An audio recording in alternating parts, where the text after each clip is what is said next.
এটা নাকি চৈত্র মাসের নমুনা। কি কুয়াশা, মনে হইতেছে ভরা পুষ মাস, এর মধ্যে কোনো সন্দেহ নাই। কি কুয়াশা পড়ছে বাবা। তো আজকে যাচ্ছি মূলত সবজি কলা কাটতে, সেটা বাজারে তুলবো। আনাজ কলা, আমরা গ্রাম্য ভাষায় আনাজ কলা বলি, সবজি কলা বলা হয় শুদ্ধ ভাষায়। যাই হোক, এটা বাজারে তুলবো।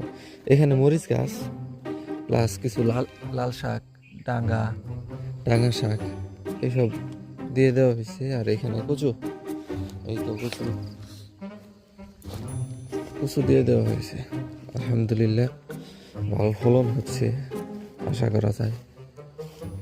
যাই হোক, দেখি আনাজ কলা কাটতে হবে। আর এইখানকার কচুগুলো ভালোই হয়ে গেছে, এগুলো আগে করা হয়েছিল, আগে রোপণ করা হয়েছিল। তো ভালো থাকেন, টাটা।